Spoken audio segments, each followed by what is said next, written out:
we're going to cover all of the ER and IR verbs that we call regular. All of these verbs are conjugated the same way, with some exceptions that I'll note as we go along. We've already learned the verb beber, which is the first shop that we're introduced to on the beach. Now, in Beber's neighborhood, there's very little else. It's a unique spot where buildings are connected to each other by skywalks. Across the street from Beber on the left is Seguir on the right. Seguir is a repair shop for Segway scooters. Sometimes people drive their Segway scooters back and forth between buildings at the top using the sidewalk. Seguir provides the parts, such as gears, belts, and gyroscopes, that are necessary for keeping a scooter going. The verb seguir means to continue, or sometimes to follow. This verb is commonly followed by a gerund. For example, to continue being a doctor is seguir siendo un doctor. And to continue doing that is seguir haciendo eso. Now, of course, in this neighborhood, we also have deber on the left, which is also normally followed by a verb, although deber is usually followed by an infinitive. For example, I must be a doctor is debo ser doctor. And I must do that is debo hacer eso. Seguir is on the right side of the street, so it's not conjugated exactly like deber. In fact, seguir is one of the weirdest verbs that we've classified as mostly regular. You would think that the present tense of seguir would be sego, segue, etc. But the letter E turns into a letter I, so it's sigo, sigue, etc. So the present tense is sigo, sigue, sigues, siguen, and then, as normal, seguimos. Then the subjunctive is siga, sigas, sigan, and sigamos. I mentioned that seguir tends to be followed by a gerund, and the sense here is that something keeps, stays, or continues to do something. For example, let's keep talking would be sigamos hablando. Let's keep doing it would be sigamos haciéndolo. Now, haciéndolo might seem a bit strange, but gerunds can be contracted with object pronouns. So we have haciendo and lo contracted together. This is actually pretty common after the verb seguir. For example, they continue to have it would actually be siguen teniéndolo. Sometimes seguir is followed instead by an adjective, typically from the estar part of Joel's yard. For example, we're continuing together would be seguimos juntos. We're staying happy would be seguimos felices. I'll go on alone would be sigo solo. And then she's still crazy would be sigue loca. So as you can see, continuing to be a certain way, staying a certain way, or still being a certain way is all indicated by seguir. Sometimes seguir is used all by itself. In these cases, it simply means to go on or to continue. For example, all right, let's continue. That would be, bueno, sigamos. Life goes on would be, la vida sigue. And then they continued would be, ellos siguieron. There's also an important idiom used with seguir. To continue on someone's way would be seguir su camino. For example, he can continue his way would be puede seguir su camino. Now let's continue on past this neighborhood. As we proceed north, the layout of the city by the beach is very similar to the layout of the city by the woods. First, we encounter a neighborhood of buildings where the carousel-style awning is standard, just like the Hablar neighborhood in the woods. But here, the only shop is Salir, which is on the right side of the street. Salir sells airplane tickets, but it has a major problem. Since the building is on the right side of the street, it's halfway in the water. And when the tide comes in, Salir is often flooded with so much ocean water that it comes up to the top of the carousel awning. In these cases, the owner flies out of the store in a Learjet, and he shouts, "Okay, it's time to Lear." Now, he means leave, but because he's in a Learjet, he says Lear. The word salir means to exit, or to leave, or to go out. It's most commonly followed by de. For example, to leave the house is salir de la casa.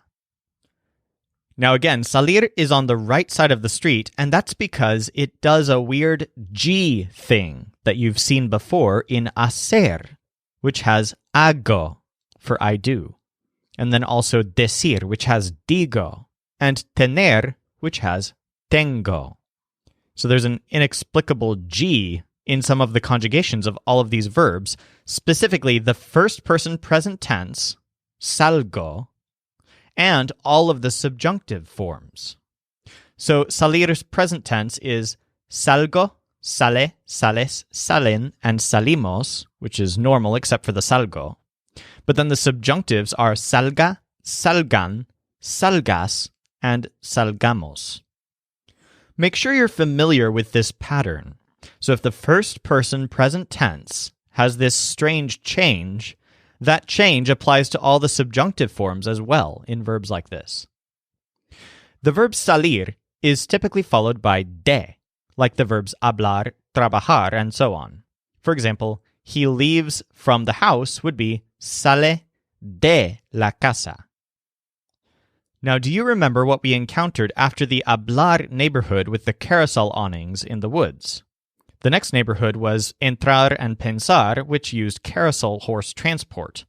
Well, that's exactly what we find on the beach as well. After these awnings with salir, we have a neighborhood where there's public transportation in the form of carousel horses that move north along the path. On the left side in this neighborhood, we have Vivir, which is run by a prankster clown, and Creer, which is run by a crayfish who loves seafood. Vivir is strange because if you're innocently going by on a carousel horse, the horse might spontaneously veer off of its public path to go inside the store. If that happens, you've fallen into Vir's trap. Many guests have fallen prey to this. They beg, "Can we get out now, Mr. Vir?" But Vir, the clown, always responds, "No, your horse veered toward me, so now you live here." The word vivir means to live. For example, to live in Madrid is vivir en Madrid. Creer is a seafood shop with very foul air. In fact, it almost violates health code. The crayfish who owns this shop is required to wrap all of the food in paper. Otherwise, the smell would simply be far too strong. However, there's a problem. He now doesn't know what's in each package, and neither do the guests. All he can say is something like, "Based on the smell, I believe that this is a marlin head." Then he charges each customer based on what he believes the product is. The word creer means to believe or to think, usually in the sense that you think that something is true. For example, to believe in God would be creer en Dios, while to believe that this is good is creer que esto es bueno. Both vivir and creer are often followed by en, as the carousel horses indicate. For example, they don't live in this place would be no viven en este lugar. They don't believe in God would be no creen en Dios. Now, although it's very common to believe in something, it's even more common to believe that something is the case. The simplest way to phrase this is simply to say, "I believe it." So that would use a direct object, or lo. I believe it would be lo creo. I can't believe it would be no lo puedo creer. Can you believe it would be lo puedes creer? But a more complex way to describe something you believe or don't believe is to describe the thing or fact that you believe using a que phrase. For example, I think that he's here would be creo que está aquí. I think that I'm crazy is creo que estoy loco. Now, what about when you don't believe that something is the case? When you put no before a creer conjugation, something odd happens. You get a subjunctive after the que. In other words, the phrase that you don't believe to be true becomes subjunctive. So let's practice switching out some positives, which are not subjunctive, and negatives, which are subjunctive. I believe that he's here is simply creo que está aquí. But I don't believe that he's here would be I don't believe that he be here. So that's no creo que esté aquí. I believe that it's difficult would be creo que es difícil. But I don't believe that it be difficult would be no creo que sea difícil. If we proceed northward, we get to a new neighborhood because the carousel horses dump us down a water slide. We encounter only one shop in this neighborhood, and that's Volver, which sells teleport devices. Well, it would sell teleport devices if it was successful, but it's not. It's a bit of a failure. Usually what happens is that the guests slide in via a revolving door, and then very quickly they're thrown back out. Somehow, the revolving door moves so fast that sometimes the guest is thrown back into the slide before they even entered the store, which is a bit surreal. Volver means to return. It often means to return to do something that you already did. So, to return to that place is volver a ese lugar. Volver is on the right side of the street because of that letter O that would be stressed. So instead of volvo, it's actually vuelvo, kind of like contar in the woods. Here's some examples. I had to return. That's simply tuve que volver. When he came back, he was nice again. Cuando volvió, era bueno otra vez. One of the most common uses of volver is to indicate repetition. In English, we usually say that someone did something again. But instead of again, Joel likes to say that someone returned to do something. The idiom here is volver and then a and then an infinitive. For example, I'm searching for her again could simply be la busco otra vez. But Spanish speakers are more likely to phrase it as I'm going back to search for her, which is la vuelvo a buscar. Here's some more examples. He's doing it again would probably be lo vuelve a hacer. Today I did it again. Hoy lo volví a hacer. I never did it again. Nunca lo volví a hacer. The Spanish idiom for going crazy uses the reflexive version of volver. So to go crazy is literally to return oneself crazy or volverse loco. Here's a sentence example. Everyone went crazy. That would be todos se volvieron locos. In the woods, what did we encounter after we went down the slide? We found the Contar neighborhood, which had those railroad tracks that send people by on a train, but actually we don't have any con verbs on the beach, so there is no such neighborhood. However, we do find a neighborhood here that doesn't have a counterpart in the woods. There's a parking lot here, and here we have verbs that are normally used all by themselves, without any kind of object or prepositional phrase afterwards. So this area is an area where beachgoers can park. The businesses here are mostly food trucks and other wheeled businesses that serve tourists. On the left side is Suceder. This is an auto insurance company run by Der from the Poder gym.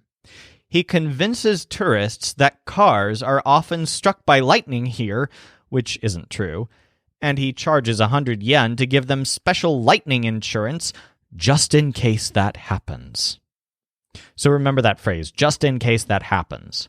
The word suceder stresses der, suceder, but there's a secondary syllable, sus, which sounds kind of like Zeus.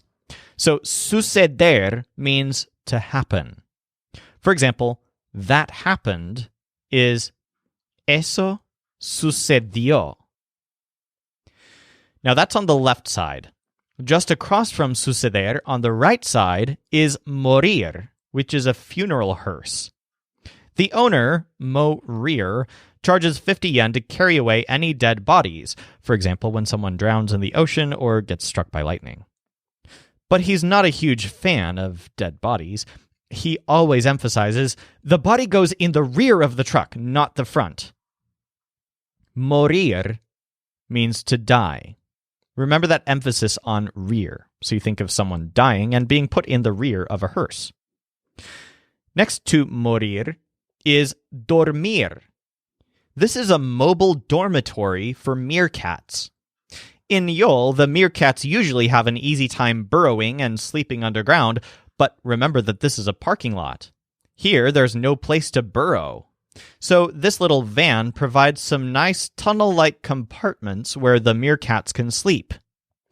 Joel sometimes comes by to listen to the little animals snoring in their funny voices, although Joel tries not to get too close because he's afraid of all mammals. The word dormir means to sleep. The last business in this neighborhood, also on the right side, is Valer. This is a souvenir shop that primarily sells Russian nesting dolls to beachgoers. One of Valer's most popular toys looks like a fish with smaller and smaller fish inside of it, each of them more beautiful than the last. At the end, there's a solid gold toy fish in the very center. Tourists love this kind of toy because as you take away the layers, it seems to get more and more valuable.